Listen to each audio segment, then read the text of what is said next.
1 Coríntios. Nós fizemos uma introdução desse texto e hoje nós vamos, de fato, começar a estudar o texto, tá? Diz assim o texto: no que se refere às coisas sacrificadas a ídolos, sabemos que todos temos conhecimento. O conhecimento leva ao orgulho, mas o amor edifica.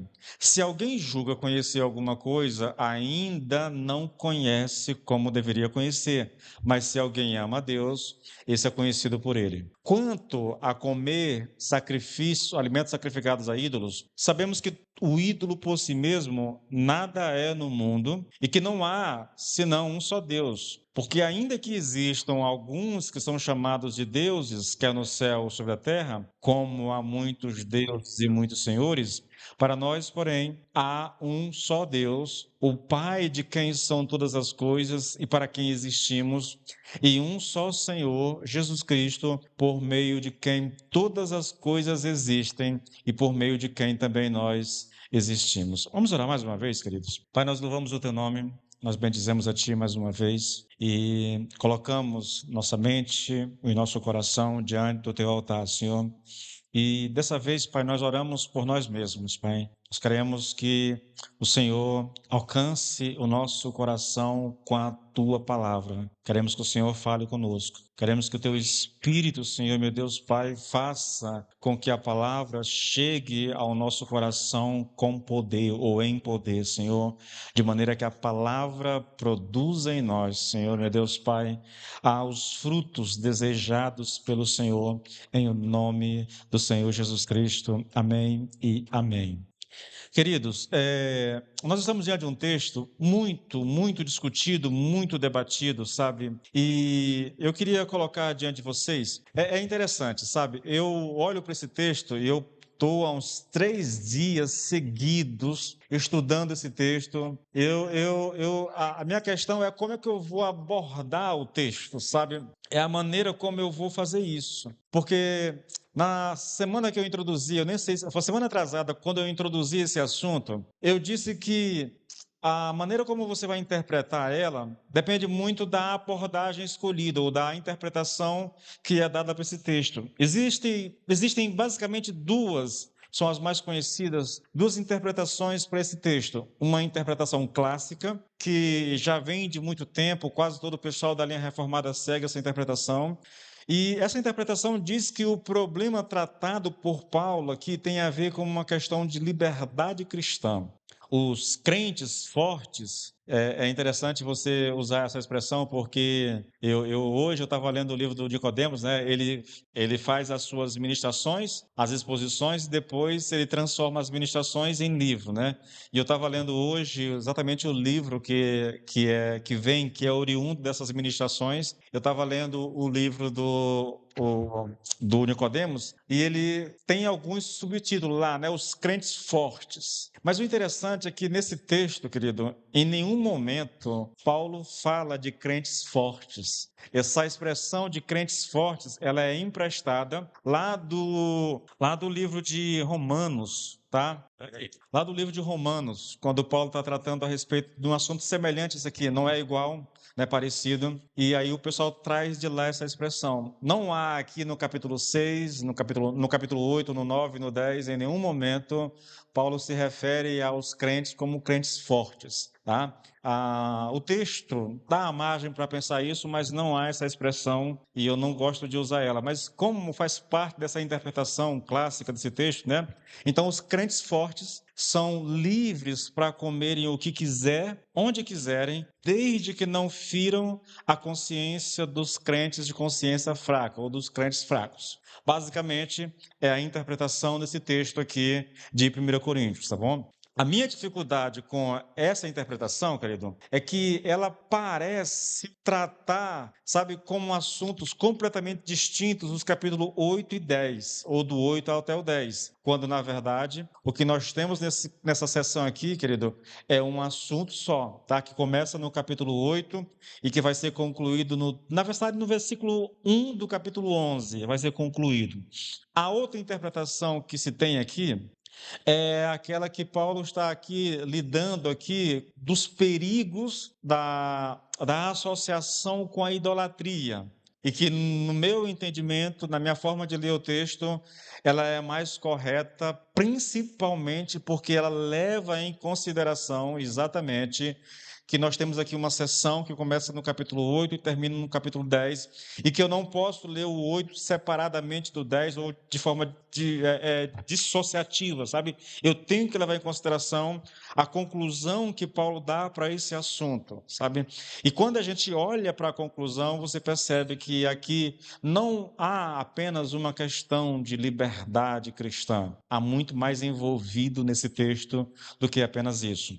Bom, eu olho assim, olha, você pega o texto, capítulo 8, 9, 10, né? E você pensa no seguinte: o problema é a associação com a idolatria. Quando você olha o texto por essa perspectiva, tudo aquilo que começa a ser descrito aqui no capítulo 8 vai ser concluído lá no capítulo 10. E lá no capítulo 10, quando Paulo vai concluir esse texto, ele traz orientações muito claras. Primeiro ele diz: se você for comprar carne no mercado, não pergunte a origem da carne. Só compre. Não diga nada, não pergunte nada. Coma tranquilamente. Se você for convidado para comer na casa de um amigo, não pergunte nada a respeito do alimento, apenas coma. Mas, se ao comprar carne no mercado, o açougueiro disser, essa carne foi sacrificada a tal ídolo, não compre. Se você for comer na casa de um amigo e o amigo disser essa carne foi consagrada a tal ídolo, não coma. A orientação é bem simples. Se você não, é lógico que quase todos eles sabiam a origem das carnes, tá bom? E Paulo vai dizer, não é por causa da consciência de vocês, é por causa da consciência dos outros. Então, se disserem a origem, não compre, não coma. Mas se não disserem, pode comer tranquilamente. Agora, com relação ao templo, você não pode, aí é proibido. Ir a um templo, comer carne num templo é proibido. E Paulo vai dizer, não só, o bom de Paulo é por isso, ele trata do assunto por uma perspectiva de liberdade, por uma perspectiva do amor cristão, né? E aí ele vai subindo a argumentação, e ele vai dizer lá no capítulo 10 que o problema maior com o fato de você comer uma carne lá num templo é que você está se associando com, e aí é a questão, tá? Essa é a questão. É por isso que eu discordo da ideia da liberdade cristã aqui, porque eu lembro o Nicodemos, ele cita um exemplo interessante. Ele diz assim, olha, eu vou tentar contextualizar algo mais parecido que se possa com o texto que nós estamos lendo.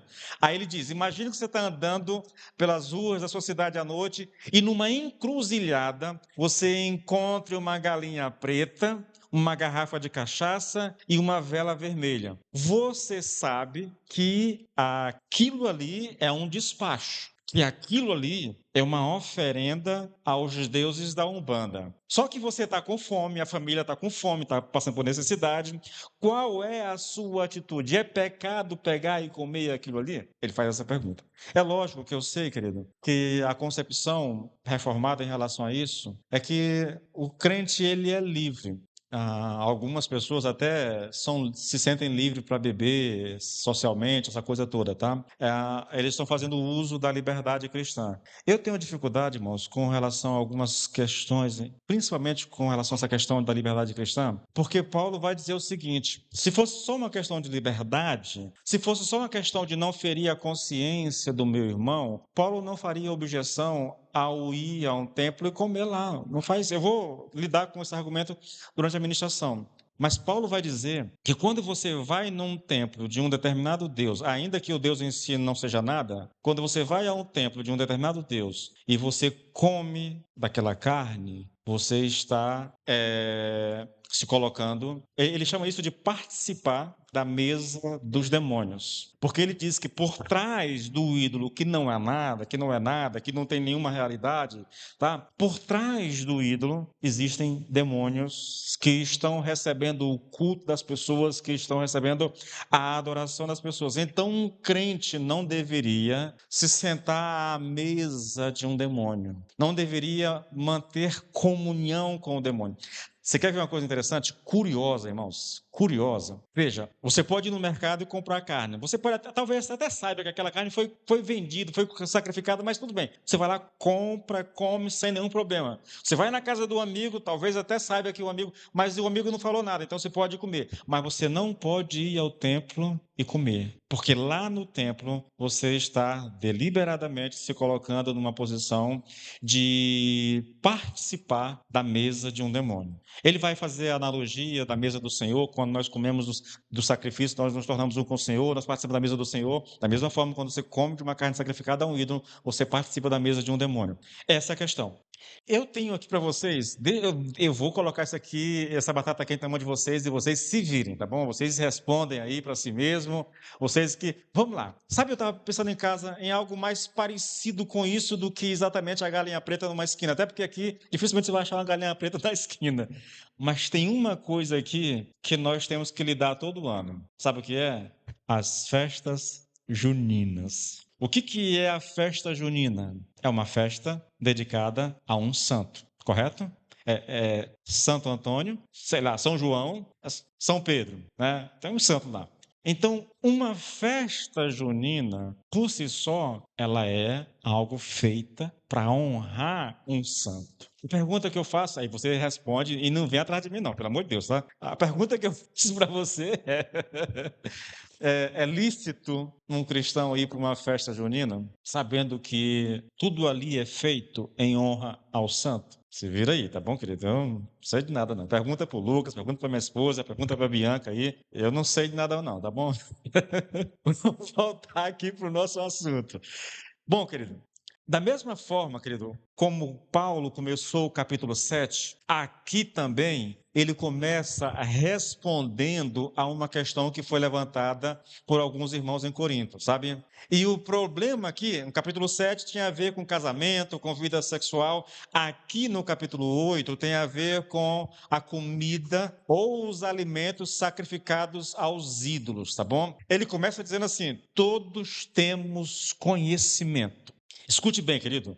Eu vou divergir muito, irmãos. Eu não vou ficar repetindo isso, mas eu vou divergir muito da tradução, da interpretação clássica, tá bom? Aqui não é Paulo fazendo uma afirmação. O que ele está fazendo aqui, na verdade, é repetindo uma espécie de jargão conhecido da igreja, tá? O apóstolo está citando aqui esse jargão não como uma espécie de apoio ao pensamento daqueles irmãos, embora ele concorde em parte com o que é dito, tá? Todos temos conhecimento.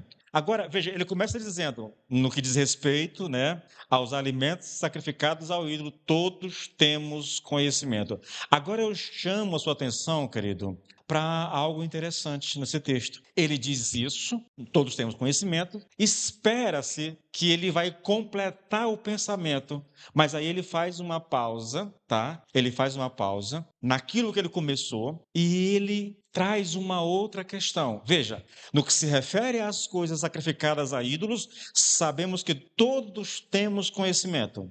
Aqui a gente espera que ele vai desenvolver a questão das coisas sacrificadas a ídolos, mas não é isso que ele faz. Ele vai fazer uma pausa, ele vai tratar de um outro assunto, e aí ele, no versículo 4, ele volta de novo para esse assunto, tá? A questão é, qual era o problema que Paulo queria tratar tanto ali, que ele começa o assunto, ele introduz o assunto, ele faz uma pausa, e aí já vai resolver essa questão. É a questão do orgulho do saber, irmãos. No que se refere às coisas sacrificadas, sabemos que todos temos conhecimento. Aí ele diz: o conhecimento leva ao orgulho, mas o amor edifica. A principal lição aqui, querido, é que o conhecimento teológico ou doutrinário, por mais correto que seja, ele é perigoso se ele não for motivado e governado pelo amor. O propósito do conhecimento cristão não é exaltar o indivíduo, mas sim construir ou edificar o corpo de Cristo. Porque a verdade sem amor, ela é destrutiva, sabia? Isso me lembra um texto, irmãos. Eu podia ter separado esse texto logo, mas eu acabei não lembrando dele. Mas nós estamos em 1 Coríntios e Paulo vai voltar a esse assunto do amor lá em Coríntios 13. Abra rapidinho, querido. Quando Paulo volta a essa questão, mesmo probleminha, irmãos, aqui quase. Ele diz: ainda que eu falasse as línguas dos homens e dos anjos, se não tivesse amor, seria como o metal que soa ou como o sino que retine. Ainda que eu tivesse o dom de profecia e conhecesse todos os mistérios e toda a ciência, ainda que tivesse toda a fé de maneira tal que transportasse os mortos e não tivesse amor, nada seria. Ainda que eu distribuísse só um minutinho, toda a minha renda para o sustento dos pobres e ainda que eu entregasse o meu corpo para ser queimado e não tivesse amor, nada disso me aproveitaria. Sabe, é impressionante. Paulo está dizendo, o conhecimento, não é que Paulo seja contra o conhecimento, irmãos, não, longe disso. Se você conhece as cartas de Paulo, você sabe que ele é totalmente favorável. Ele vai falar muito sobre a necessidade de conhecimento e as escrituras como um todo falam muito a respeito. O problema é o quando esse conhecimento não é acompanhado, não é governado pelo amor. Repito, querido, a verdade sem amor, ela se torna estéril e destrutiva. E isso nos leva direto para o versículo 2. Porque Paulo vai dizer: se alguém julga conhecer alguma coisa, ainda não conhece como deveria conhecer. Sabe? Aqui nós temos duas palavras importantes. A primeira é a palavra julga, tá? Ela é uma palavra grega e ela significa cuida ou pensa. Então seria mais ou menos assim: se alguém cuida conhecer ou se alguém pensa que conhece alguma coisa, ainda não conhece como deveria conhecer. Essa palavra, querido, sugere uma percepção subjetiva e às vezes equivocada, sabe? A ideia aqui sugerida por ela é que aqueles que pensam que sabem algo de forma completa ou superior estão, na verdade, iludidos sobre a profundidade do seu verdadeiro conhecimento. É isso que Paulo quer expressar quando ele diz: se alguém pensa que sabe alguma coisa, isso é subjetivo, é a pessoa que está pensando a respeito de si mesmo.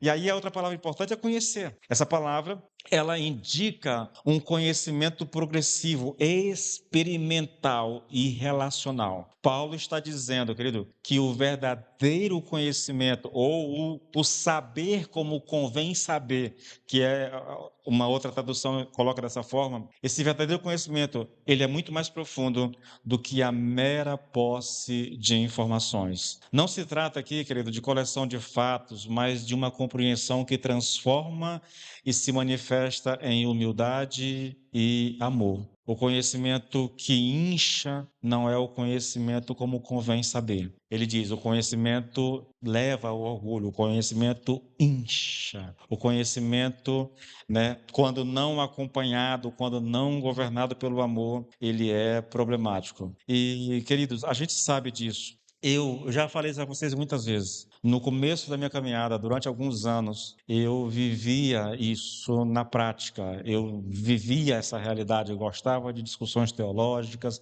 Eu queria mostrar que sabia. Eu achava que saber era sinal de maturidade, entende? E eu vivia devorando livros, aquela coisa toda. E eu fazia isso com a intenção de mostrar que realmente eu sabia. Durante muito tempo mesmo, na minha caminhada cristã, eu trilhei esse caminho de um conhecimento sem ser acompanhado de amor, sem ser acompanhado de humildade, apenas querendo expor aquilo que eu sabia, querendo colocar para fora aquilo que eu sabia, achando que isso era sinal de espiritualidade. O que Paulo está ensinando aqui, irmãos, é que a verdadeira sabedoria cristã não é uma questão de acumular fatos ou dominar doutrinas, conhecer doutrinas a ponto da pessoa se sentir superior. Pelo contrário, e aqui uma coisa interessante, né? Quanto mais alguém realmente sabe, no sentido divino aqui, mais ele percebe a necessidade ou a vastidão daquilo que ele ainda não conhece e a dependência de Deus. Ou citando o filósofo, né? que eu acho que cai bem aqui, só sei que nada sei, sabe? É basicamente isso. Gente, é interessante isso. Quanto mais conhecimento uma pessoa tem, mais ela está consciente da sua ignorância. E isso é uma coisa bem curiosa, querido, bem curiosa. Quanto mais uma pessoa lê, eu estava falando para minha esposa. Para Coríntios, eu tenho lido muito texto. Estou desde sexta-feira lendo sem parar. Vários comentários, os melhores que existe no mundo a respeito de Coríntios, eu tô estudando. Irmãos, é tanto saber, é tanto conhecer que você se sente quase que um inútil, um ninguém. Há homens muito mais capacitados, muito mais com um cérebro, com uma capacidade muito superior à minha. Sabe, há pessoas que por exemplo, eu falo de Lloyd Jones, irmãos, eu leio o Lloyd Jones, eu me sinto assim, eu digo, meu Deus do céu, esse camarada viveu numa época em que o conhecimento não era tão vasto como é agora, mas o que ele escreveu, a maneira como ele escreveu, eu leio, querido, e me sinto, porque eu digo a vocês, se eu pegar o livro de Romanos, nos capítulos 6, 7, principalmente 6 e 7, e 8 também, mas 6 e 7 são mais difíceis. Querido, lê isso sem a ajuda de nenhum dicionário, sem a ajuda de nenhum comentário bíblico, você se perde, irmãos. Você não consegue acompanhar a profundidade das coisas que Paulo está tratando ali. Olha um texto como esse. Parece simples, querido. Parece simples. O que Paulo coloca aqui não é uma coisa tão difícil, mas você entender realmente o que Paulo está falando.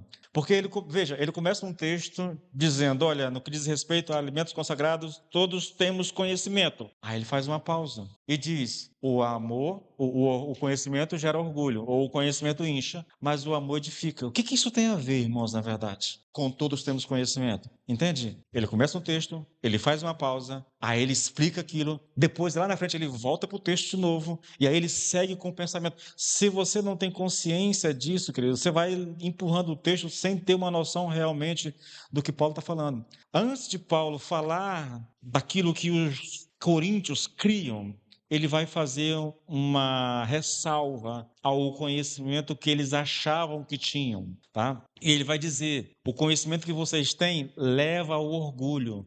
O problema de vocês na igreja com relação a essa comida sacrificada não é porque vocês têm bom conhecimento, como defende quase todo mundo, né? Da interpretação clássica. Não é isso. Quase todos os pregadores da interpretação clássica colocam aqui esses coríntios aqui num patamar elevado, que Paulo concorda com eles e tudo e tal. Eu não vejo isso, querido. Eu vejo Paulo, na verdade, confrontando essas pessoas, dizendo assim: olha, vocês são orgulhosos, o conhecimento de vocês está causando a divisão entre vocês. Por quê? Porque vocês têm muito conhecimento, mas não aprenderam a amar, não sabem amar ainda, tá? Então é disso que Paulo está tratando. Agora veja, querido, quando a gente chega no versículo 3, irmãos, aí ele é um pouquinho mais difícil, tá? E isso porque esse texto, no grego, existem dois manuscritos gregos que traz esse texto de forma diferente. As nossas versões em português, quase todas elas, praticamente todas elas, pode até ser diferente em alguma coisa, mas o sentido é o mesmo. Olha como é que está. Eu vou ler o versículo 2 e 3, tá? Com as traduções que nós temos em língua portuguesa. Assim, ó, se alguém acha que conhece alguma coisa, ainda não conhece como deve conhecer. No manuscrito mais antigo, num dos mais antigos e mais bem preservados, não existe a expressão alguma coisa. Se alguém conhece, se alguém acha que conhece, ainda não conhece como deve.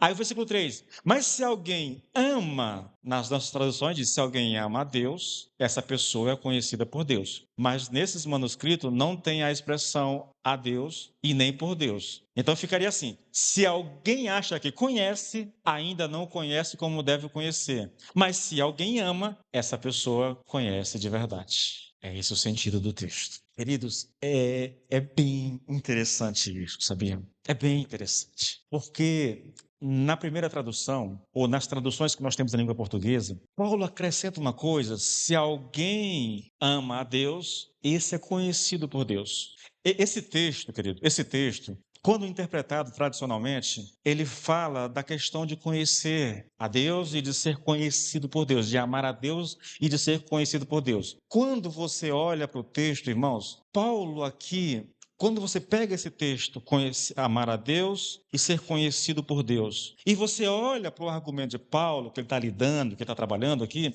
você vai perceber que isso não tem a ver. Paulo não está lidando com amar a Deus ou ser conhecido por Deus. O problema de Paulo aqui é com relação ao fato daqueles irmãos que têm um conhecimento melhor do que os outros, não amarem os irmãos que têm uma consciência fraca. Esse é o problema.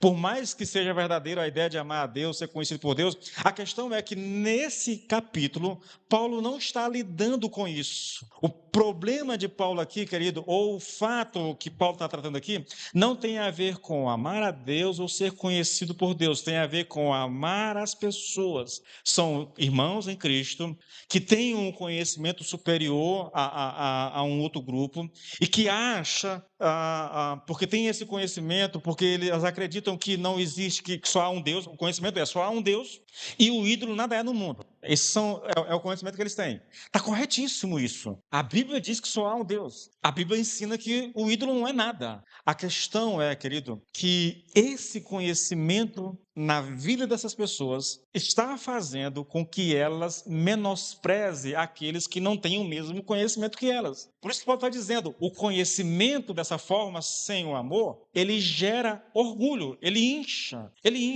ele faz a pessoa arrogante, soberba. Então, aqui, eu sei que é complicado isso, né? Porque, novamente, eu estou lidando com assuntos muito delicados e que nós não temos, a maior parte de vocês não tem acesso a isso, tá? As nossas traduções em português, todas elas trazem a mesma ideia, o mesmo conceito.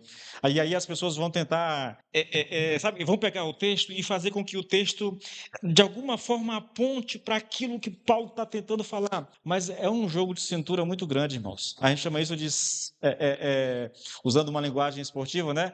Um duplo salto, um escarpado, ou alguma coisa assim, teológico. Ela faz um rebuliço todo para tentar mostrar que aquilo que está sendo dito ali tem a ver com o assunto que Paulo está tratando, quando na verdade não tem. Repito, querido, a ideia de Paulo aqui é que o muito conhecimento daquelas pessoas, por mais correto que esse conhecimento seja, é fato que só existe um Deus. Na verdade, Paulo vai pegar isso é chamado de shema, dos judeus, tá bom, querido? É uma expressão, é um texto lá de Deuteronômio, onde diz que só há um Deus, tá? Paulo vai pegar esse texto e ele vai transformar isso em algo cristão. É algo que foi dado para os judeus e ele vai transformar isso numa realidade cristã, num shema cristão. No versículo 6, que a gente não vai ter como chegar lá hoje, tá bom? Mas a questão é, mesmo que o meu conhecimento esteja correto, só há um Deus. Mesmo que o meu conhecimento esteja certo, o ídolo não é nada. As pessoas estavam usando esse conhecimento para justificar o comportamento delas em relação a comer comida lá no templo de um Deus, tá? Era isso que eles estavam fazendo.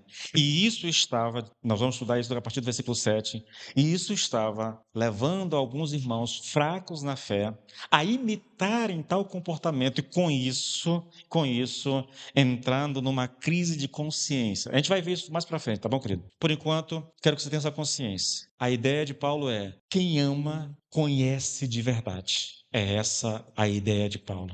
Só o amor edifica. O conhecimento, se não for governado pelo amor, ele destrói. Ele é corrosivo, ele é destrutivo. Mas um conhecimento governado pelo amor, aí ele traz edificação.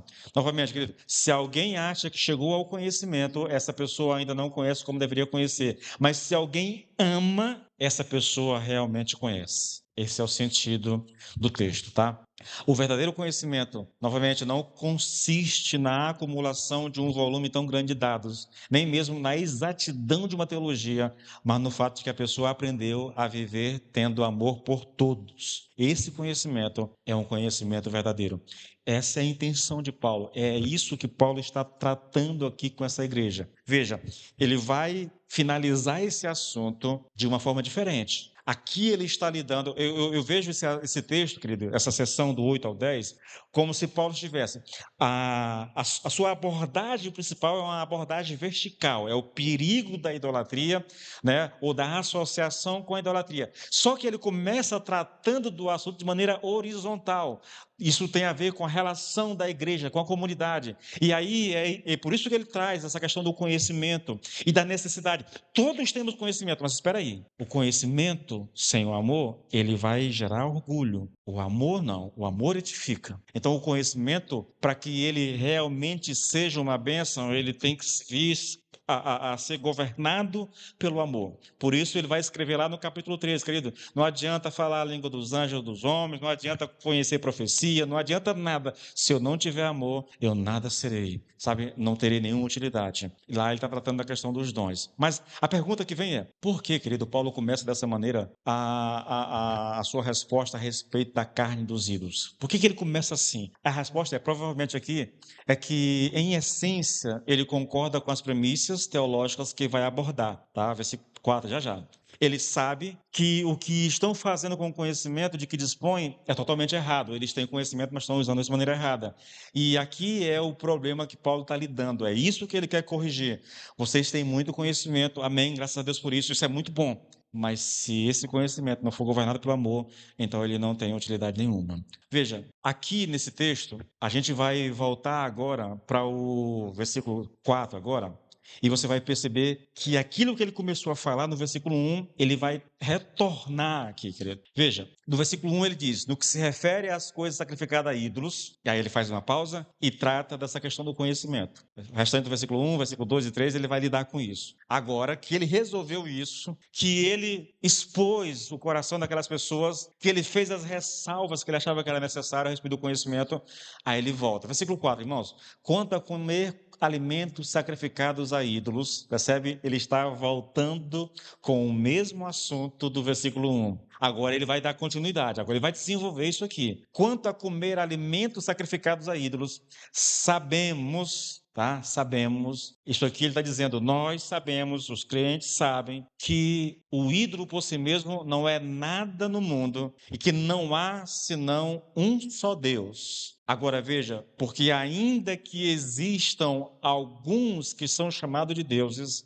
quer no céu ou sobre a terra, como há muitos deuses e muitos senhores, Paulo gosta disso, irmãos. Ele está tratando uma coisa, ele faz uma pausa e a gente chama isso de digressão. Ele faz uma digressão, lida com uma questão, depois ele volta de novo. Ele faz isso aqui novamente, olha, porque ainda que existam alguns que são chamados de deuses, quer no céu ou sobre a terra, pausa, tá? Aí entra essa digressão, porque como há muitos deuses e muitos senhores, aí ele volta para o assunto. Para nós, porém, há um só Deus, o Pai de quem são todas as coisas e para quem existimos, e um só Senhor Jesus, por meio de quem todas as coisas existem e por meio de quem nós também existimos. Aqui ele vai fazer é como se ele estivesse reescrevendo o Shema dos judeus. É bem interessante, irmãos, é bem interessante, tá?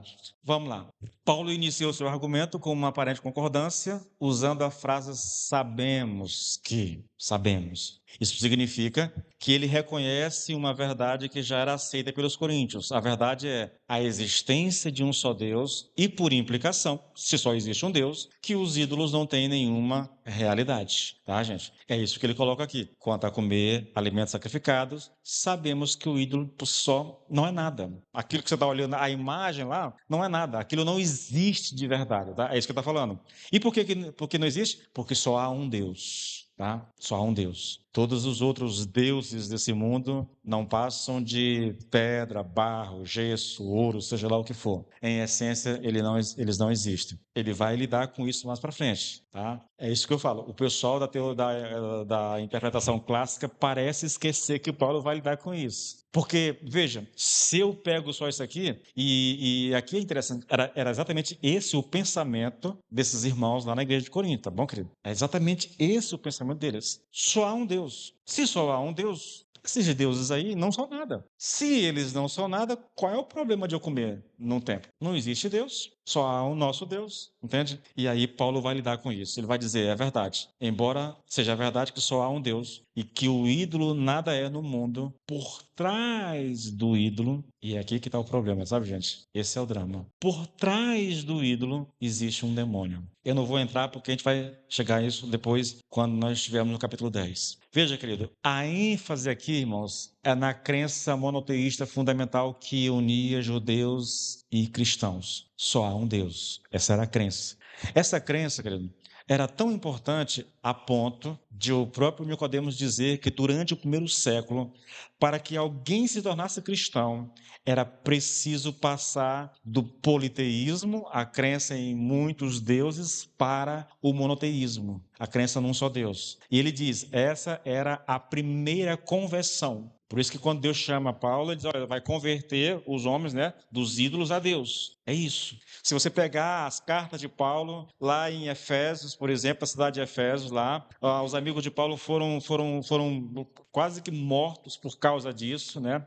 A Paulo começou a pregar contra os deuses da cidade de Éfeso, e algumas pessoas se levantaram contra Paulo e levantaram a cidade contra os crentes lá, e foi um maior auê naquele lugar por causa disso. Porque as pessoas estavam se convertendo a Deus e abandonando os ídolos. E aqueles que fabricavam os ídolos começaram a sentir no bolso, né, o resultado da conversão das pessoas, porque elas estavam deixando os ídolos. Isso de fato, querido, tá? A primeira conversão era do politeísmo para o monoteísmo. Era preciso abandonar a ideia, querido, de que aqueles ídolos eram divindades e crer que há apenas um só Deus, o qual se revelou à nação de Israel por meio do Senhor Jesus Cristo. O problema era que os coríntios usavam essa verdade para justificar sua liberdade de comer carne sacrificada, argumentando que os ídolos não existem e se eles não existem, não há problema em comer carne em templo, já que não há Deus.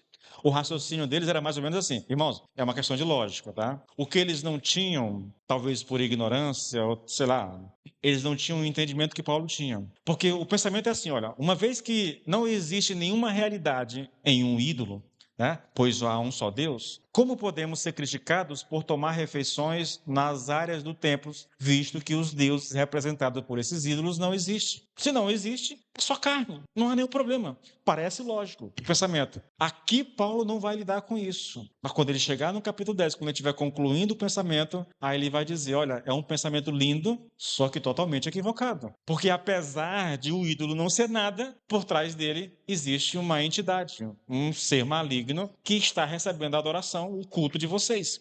Bom, querida, a premissa era verdadeira, sabe? Em partes. Em partes. Todos sabemos, todos sabemos. Então, pelo menos em parte, isso era verdadeiro.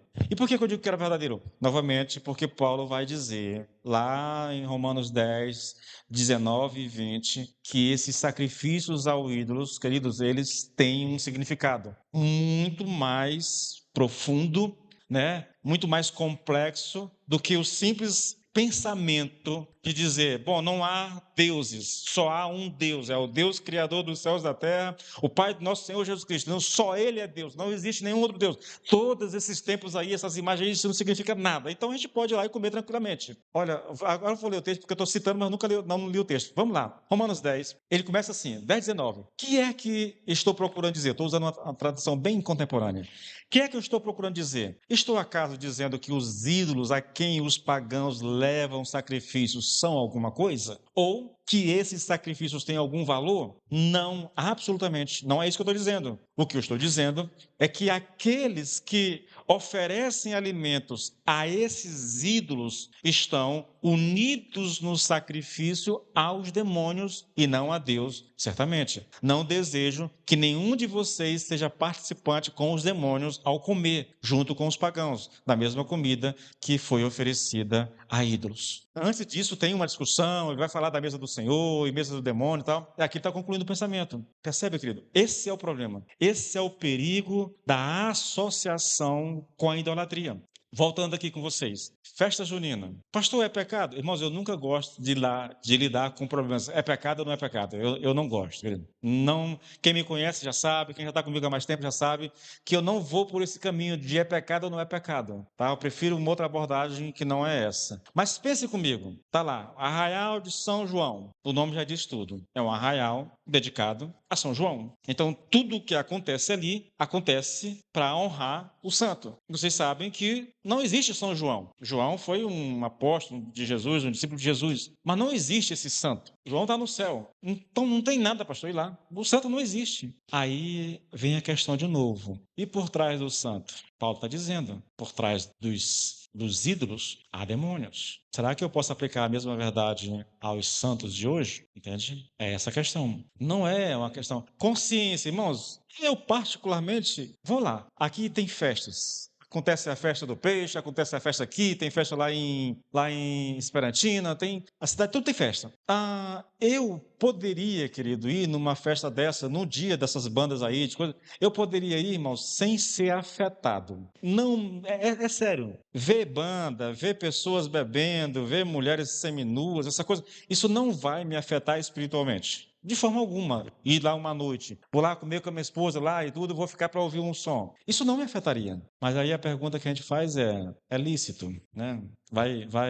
No conscientemente, isso não me afeta. Eu posso ir sem me afetar de forma alguma. Mas e as pessoas que me conhecem como pastor, que vão me ver lá? Será que isso não afeta? Entende, querido? A gente tem que pensar, o crente precisa fazer esses questionamentos. Porque eu poderia pensar apenas em mim mesmo. Eu gosto de música, irmãos. Eu gosto de música. Uma vez eu estava com a minha esposa lá em Araguatins, hospedado, né? A gente foi passar o final de semana lá, no hotel na beira do rio ali. E no hotel que a gente estava, tinha um pessoal, né? Um deles era crente, de São Sebastião, mas a banda não era uma banda gospel, estava tocando lá. Não tinha ninguém, era só uma espécie de ensaio, entendeu? E eles começaram a tocar músicas antigas. Irmãos, mas os caras tocavam tão bem. Eu parei com a minha esposa, sentei lá, pertinho ali, né? Aí nós começamos ali, ficamos ouvindo ali. Aquilo não afeta a minha fé, aquilo não afeta a minha espiritualidade. Eu não vou me tornar menos crente porque eu ouvi um pessoal tocando. Na verdade, eu gosto de ver o pessoal tocando. Eu gosto de ver de pertinho a instrumental, entendeu?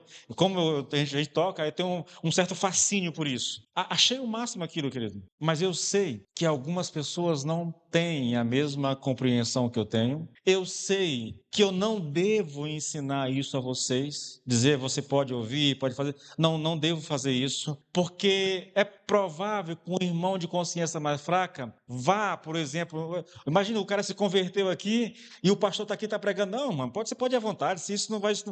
Aí o irmãozinho vai lá, por causa da minha fala, vai lá, e lá no show ele se sente tentado. O cheiro da bebida, o negócio lá, o arroxo lá, a música, ele começa a lembrar do Egito, e aí, irmãos, é um perigo, querido, sabe? É um perigo. Nós temos que ter consciência dessas coisas. O crente precisa ter consciência disso. O que Paulo está dizendo, ele vai dizer no final dessa carta aqui, desse capítulo aqui, se comer carne vai prejudicar o meu irmão, eu nunca mais como carne na vida. Isso é alguém, e Paulo é um cabeção, muito conhecimento, mas é um conhecimento governado pelo amor. Eu sei que isso não vai me fazer mal, isso não vai me afetar, mas se por causa de eu comer vai prejudicar o meu irmão, então eu simplesmente abro mão disso. Ele vai ilustrar esse princípio, querido, no capítulo 9. Ele vai falar dele como apóstolo, entendeu? E ele vai ilustrar exatamente isso no capítulo 9. A ligação que tem entre o 8 e o 10, o 9, é exatamente essa. Ele vai ilustrar o que está colocando aqui no capítulo 8. Então, é muito interessante, querido, que a gente tenha essa compreensão. Eu sei que só há um Deus. Paulo concorda.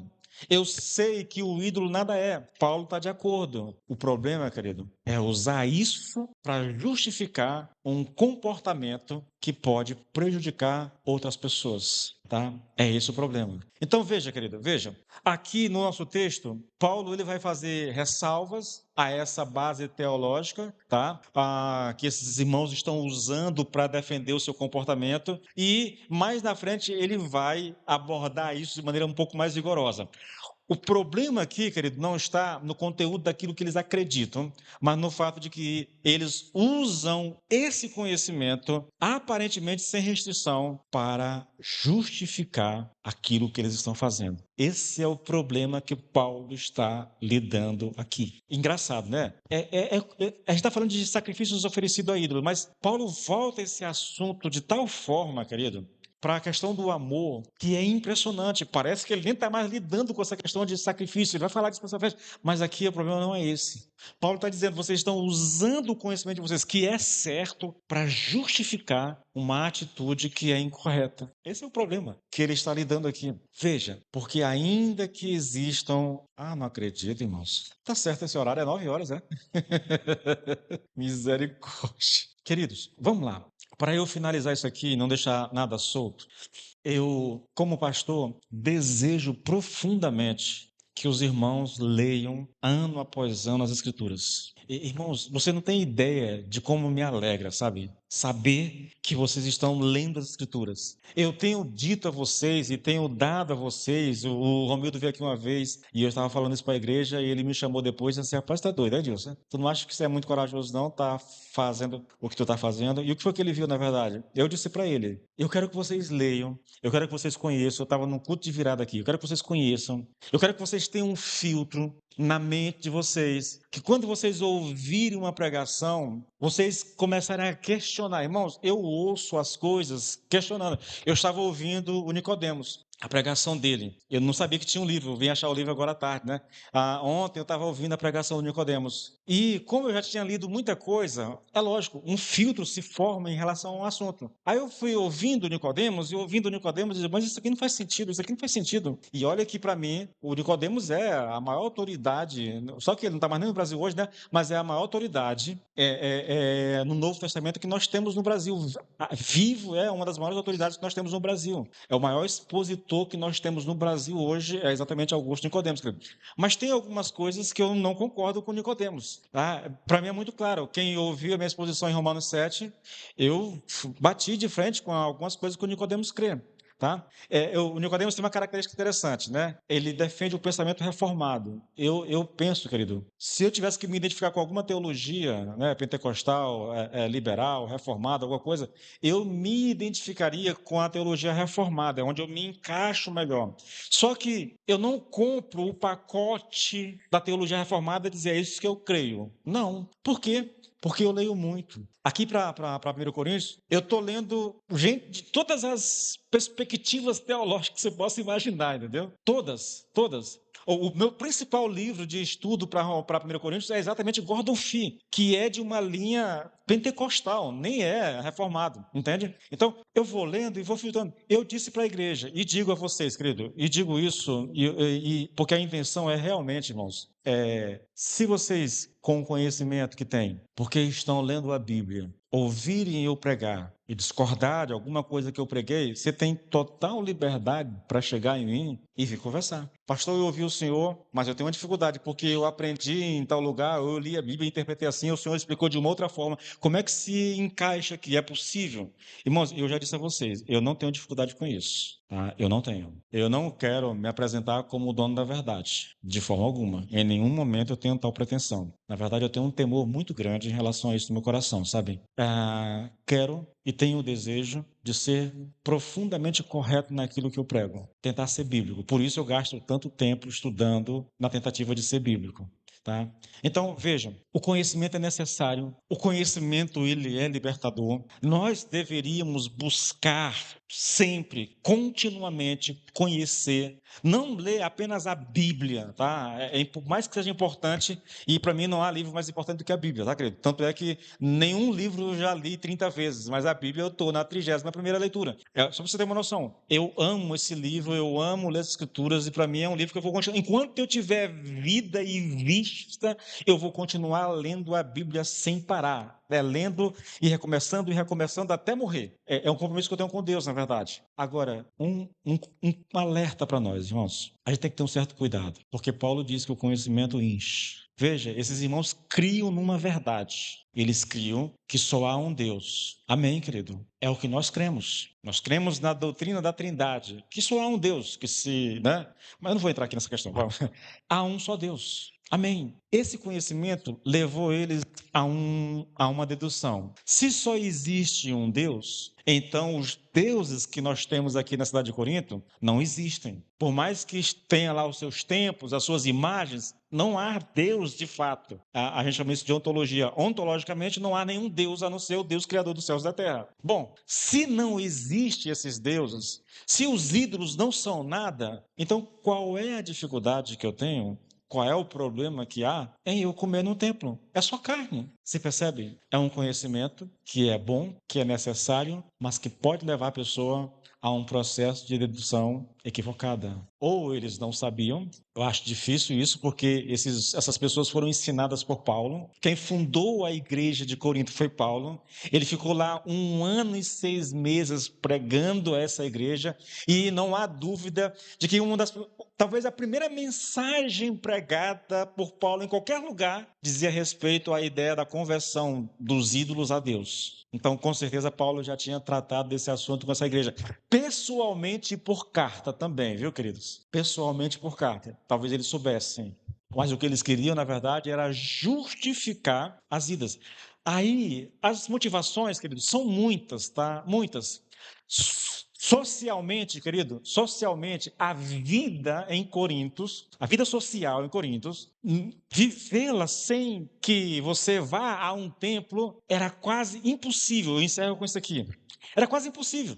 Festas, casamentos, aniversários, vitórias políticas, conquistas, todas essas coisas eram celebradas no templo dos deuses das pessoas. Era lá que acontecia. Esses templos tinham salões que eram alugados para eventos sociais. Os amigos desses irmãos, os parentes desses irmãos, todos iam ao templo. Mais ainda, sabe, querido? Mais ainda, havia em Corinto, como havia nas cidades daquela época, os sindicatos. Cada profissão tinha o seu sindicato. Eu preguei sobre isso, falando da igreja, de uma das igrejas lá que João escreve em Apocalipse 2 e 3, né? As 7 igrejas da Ásia. Cada cidade tinha, cada profissão tinha um sindicato.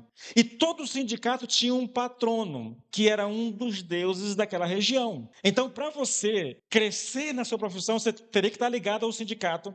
E por estar ligado ao sindicato, você era chamado constantemente a ir festas no templo do Deus que era patrono daquele sindicato. Então, a vida social em Corinto, sem esse convívio com os templos, era um negócio muito estranho, irmãos. Era muito difícil para um crente viver sem esse contato social.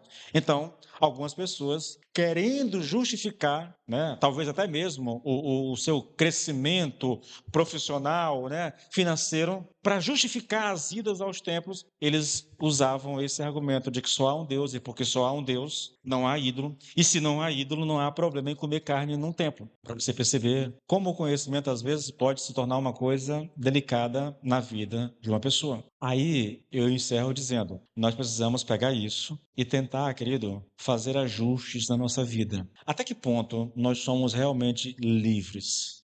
Eu sou livre para beber? Eu sou livre para ir em festas? Eu sou livre para participar de festas juninas? Eu sou. Irmãos, a gente precisa começar a tentar aplicar isso aqui. O princípio que Paulo está ensinando aqui é: sua vida e o seu conhecimento devem ser governados pelo amor. Ainda que você esteja baseado numa verdade, se essa verdade não for governada pelo amor, ela pode ser algo destrutiva na relação com as pessoas ao seu redor, principalmente entre nós cristãos.